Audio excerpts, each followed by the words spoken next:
Tales from a Jurassic World, Season 1, Episode 2. Boneheadedness can only get you so far.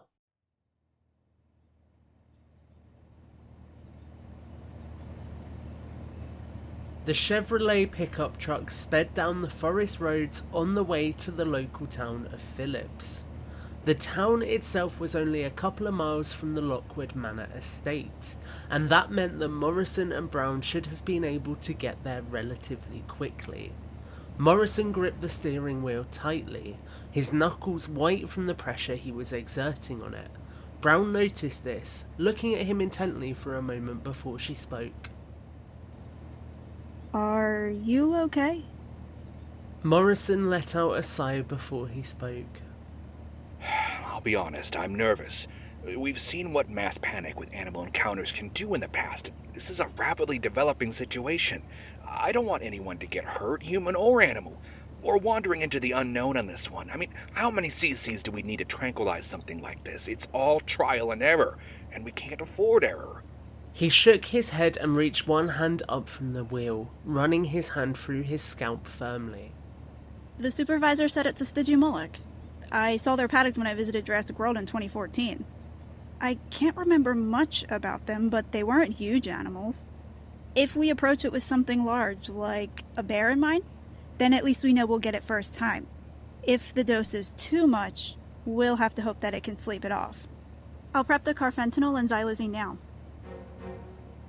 Brown reached in between the two chairs in the car and grabbed a black case which was sat on the backseat of the vehicle, next to what appeared to be a tranquilizer rifle. She brought the case into the front and opened it, revealing a handful of glass vials and a few tranquilizer darts. She began to fill a pipette with liquid from one of the bottles as the vehicle continued to speed forward. While she did that, Morrison picked up the radio again and buzzed into control. Control, this is Morrison. En route to Phillips now. ETA 5 minutes. Status update, over. Copy that, Morrison. Capture team has been dispatched from our field base. ETA 30 minutes until arrival. Humboldt County Sheriff's Department has put a 1-mile exclusion zone in place around the animal. It's currently at a gas station just outside the town. Local crowds are gathering, but so far the incident is contained. Over. Copy that. We'll be on location ASAP. Morrison out. Morrison turned to look at Brown, who was finishing loading up a third and final tranquilizer dart with the solution. You ready? She nodded, removing the 3 syringes and closing the case. Well, alright then. Let's catch ourselves a dinosaur. A few moments later, the duo arrived at the scene. The sheriff's department had done an effective job blocking off the road, with a couple of patrol cars and some temporary barriers preventing the public from moving through. A small crowd had gathered at the barricade, chattering amongst themselves as they speculated what was going on. A couple of sheriff's deputies stood at the front of the barricade, attempting to hold back the crowd and trying to calm them. As they exited the vehicle, Morrison opened the rear door and pulled out the tranquilizer rifle. It had a sling on it, so he pulled it over his shoulder and began to gently push his way through the crowd towards the barricade, Brown behind him. What's going on? Why are they here? Keep calm, everyone, please. There's nothing to be alarmed about. We have an agitated bear which needs to be taken care of, and we're here to do that. Now please, stay back and you'll be safe. Eventually, the duo reached the barricade, where they were able to greet one of the sheriff's deputies who was standing guard. Deputy Hernandez, He said, reaching a hand over the barricade. Morrison grabbed it and shook it. I'm Agent Morrison, and this is Agent Brown. The deputy nodded and moved one of the barricades back, allowing them to step through before pushing it back into place. I'll walk you down to where it is. Morrison and Brown followed the deputy, who led them down the road towards where the gas station was. Around a bend in the road, just out of sight from the public, there sat the small gas station, complete with a forecourt with a couple of refueling pumps and a small brick building next to them which formed a small convenience store. A couple of vehicles sat near the forecourt. Their doors were open and their lights were still on, but the occupants were nowhere to be seen. Just beyond the vehicles, amidst the refueling pumps, a brown shape could be seen moving around in an agitated manner. Morrison attempted to squint to get a closer look, but couldn't quite make out what it was from this distance. The deputy stopped and turned to them both. They turned up rather suddenly. Luckily, we were already in the area, so we were able to get here quite quickly. The people who encountered it when it first turned up are back at the station with the feds. They're going to make sure they keep quiet. We've been trying to keep things silent since the incident at the manor, but it's an ongoing challenge. What other encounters have you had recently? One of the long-necked ones blocked one of the roads for a little while. I think it was grazing or something. I don't know. Then we had a couple of the ones with the bumpy backs and big tails destroy some crops at a local farmhouse. Both times our people have responded quickly, thank God, but they don't seem to be slowing down. We're working on it. Feel free to head back to the line and wait for us there, Deputy. We'll deal with this.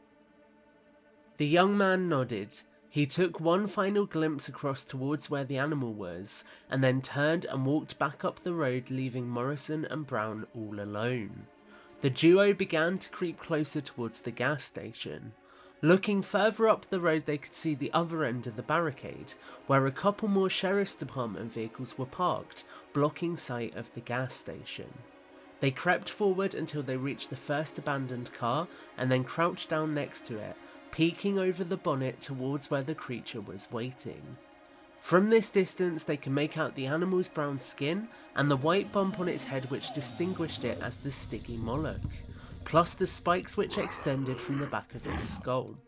It snorted and made a few different noises, but it seemed to be walking around the relatively small area.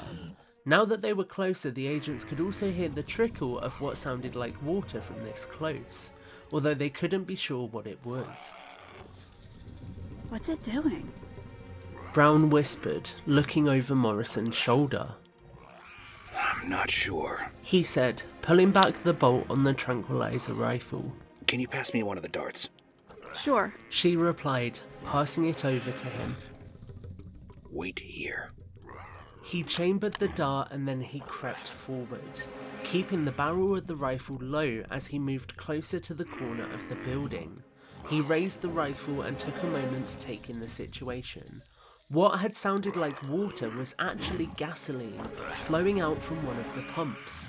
The Stygimoloch appeared to be tied up in the hose from the gas pump, having got it twisted around its legs like a temporary leash so it couldn't move too far away from where it was. He could tell the animal was confused as it kept making strange noises, and it also didn't like the smell of the gasoline as it kept trying to stray away from the pump but couldn't make it far enough away. Morrison felt pity for the animal for a second, but he knew he had to tranquilize it to get it someplace safe. He raised the rifle, leveled the iron sights on the Stygimoloch and squeezed the trigger. There was the sound of a round being discharged, but nothing came out of the barrel. Crap. The Stygimoloch turned to look at him and let out a noise that sounded agitated. Morrison gulped under his breath and stared at the animal in disbelief. Lucy, I need another dart. The animal slowly began to walk towards him, making a series of noises as he began to lower its head, giving him a full view of the cracked and chipped bump which adorned its head. He could feel his hand shaking a little and gripped the rifle tighter as the Stygimoloch got closer. Ow! At once, the animal let out a loud bellow and then went to charge towards him, clearly forgetting the gas pump was wrapped around its legs. Morrison dived around the wall but didn't need to worry, as the Stygimoloch toppled to the ground and crumpled in a heap, making a couple of pain noises as it slammed into the concrete below. Morrison let out a deep sigh and turned to see Lucy behind him, second dart in hand. Are you okay? I'm fine. Thanks. He opened the chamber of the rifle and found the problem. The first dart had been faulty and had managed to get stuck in the chamber, meaning that although he had fired, it had got jammed in the barrel. He reached in and wrestled with it a little, pulling it out and clearing the chamber. He then chambered the new dart and levelled it at the Stygimoloch's neck, firing without hesitation. It embedded itself in the animal's neck and the animal let out a few more groans before its eyes shut and it slumped into a heap on the floor. Brown began to walk forward, reaching out to rest her hand on the animal's neck. It was warm and she could feel it respiring gently. Careful getting so close. It's okay. It's fast asleep, but I think it's going to be okay. She took a moment to look up and down the body of the animal and stroked its back as she took it in. It's beautiful.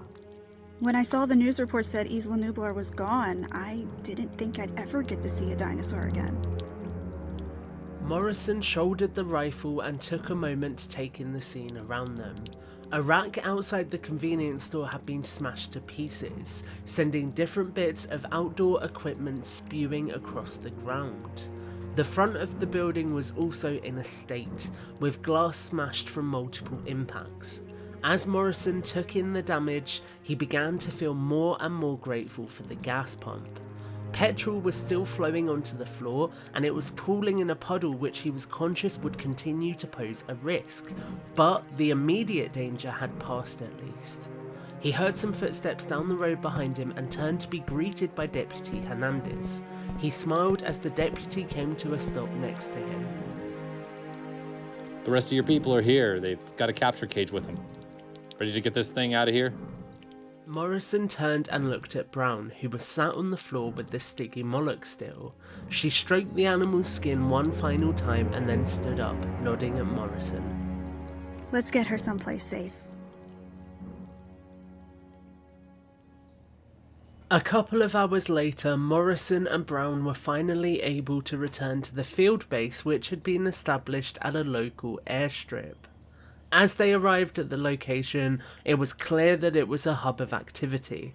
Shipping containers adorned with the US Fish and Wildlife Service logo were stacked high and were being unloaded by various agents, with equipment cases and storage containers being removed from them. A couple of prefabricated structures had already been established and were set up, with a control room, an equipment room, and a couple of other buildings already in place.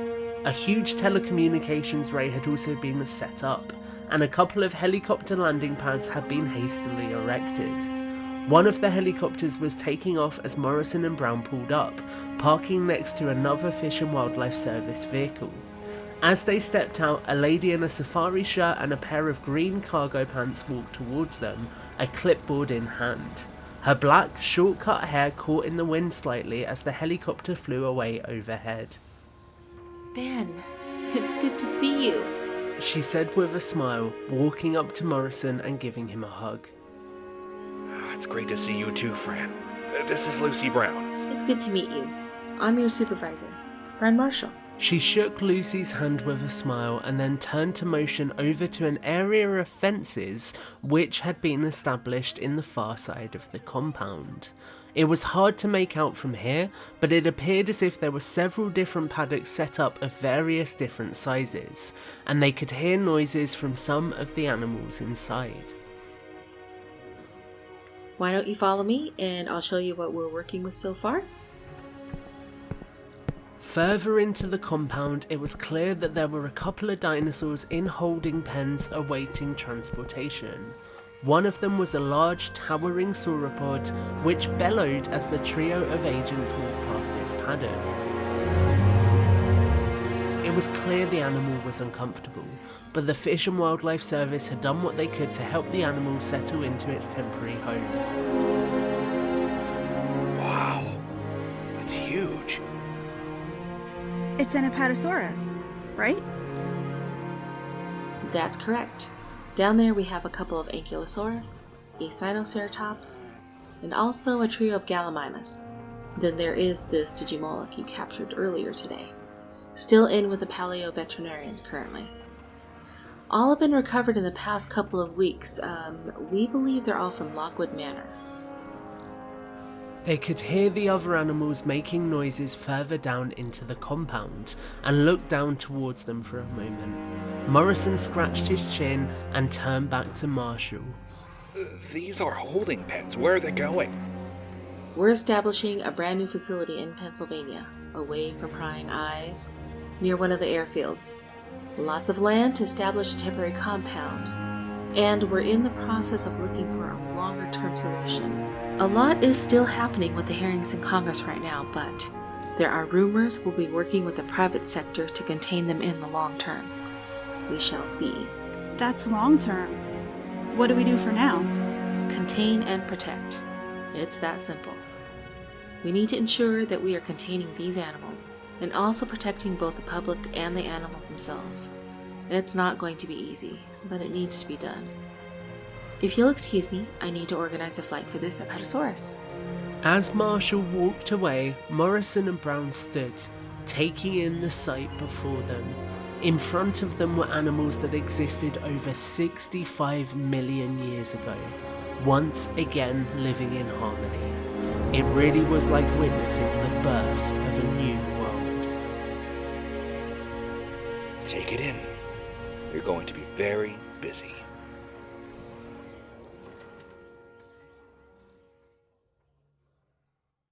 You have been listening to Tales from a Jurassic World. Ben Morrison voiced by Jared Ransom. Lucy Brown voiced by Ashley Friel. Fran Marshall voiced by Dot Paws. Radio Controller voiced by Nathan Studios. Member of the Crowd 1 voiced by Jeroen van der Plank. Member of the Crowd 2 voiced by Kevin Allen. Deputy Hernandez voiced by Ben Mackey. Score composed and created by Brooks Leiby. Score mixed by Ian Sheffer. Sound effects from Epidemic Sound. Written, created and produced by Tom Jurassic. Tales from a Jurassic World follows the US Fish and Wildlife Service as they adapt to dinosaurs in the wild.